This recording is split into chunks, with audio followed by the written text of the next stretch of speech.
అనుకొని ఈ రోజు పూజలు చేసినాం.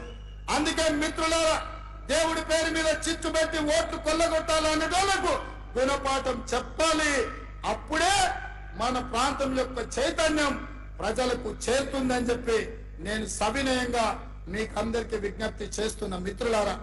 అందుకే మిత్రులారా, ఈ రోజు జరగబోయే పరిణామాలు, రాబోయే తీర్పు ఈ వరంగల్ నుంచే మొదలవ్వాలి.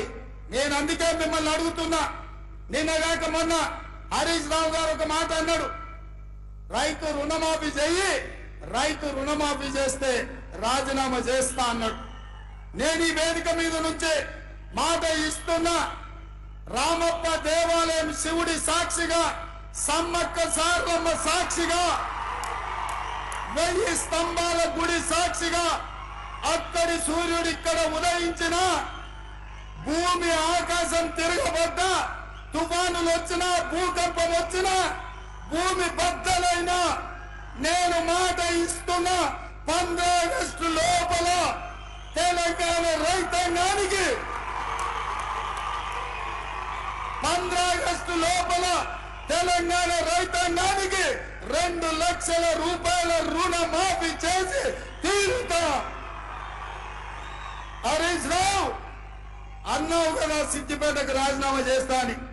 రాజీనామా పత్రం జేబులో పెట్టుకో. 15 ఆగస్టు నాడు నీతో మాట్లాడతా బిడ్డ. మాట మీద ఉండాలి. నీ మామలాక మాట ఇచ్చి మాట తప్పి దళితుని ముఖ్యమంత్రి చేస్తా, లేకపోతే తలకాయ నరుకుంటాని తలకాయ లేని మాటలు మాట్లాడతాం అనుకుంటున్నావేమో. 15 ఆగస్టు నాడు నీతో మాట్లాడతా. దేశానికి స్వతంత్రమే కాదు, రైతులకు కూడా ఆర్థిక స్వతంత్రం తీసుకొచ్చే రోజు 15 ఆగస్టు 2 లక్షల రుణమాఫీ చేస్తా. ఆయనలో నీతో మాట్లాడతా. ఇవాళ ఆశామాసిగా సవాళ్లు స్వీకరించిన సిద్దిపేట చెప్పుడు కాదు, జేబుల రాజీనామా పత్రం పెట్టుకో. ఇక ఆయన సొక్కరైనోడు ఆయనలో 100 రూపాయలు పెట్టి పెట్రోల్ తెచ్చుకున్నాడు. 10 పైసలు అగ్గిపెట్టి దొరకలే. ఇప్పుడు కూడా గట్లనే అనుకుంటున్నాం. మా వాళ్ళందరూ సిద్ధంగా పెట్ట తలావు అగ్గిపెట్ట కొనుక్కొని నీ సంగతి చెప్పడానికి. నువ్వు ఏదో తెలంగాణ సమాజాన్ని ఎడ్డిదో గుడ్డిదో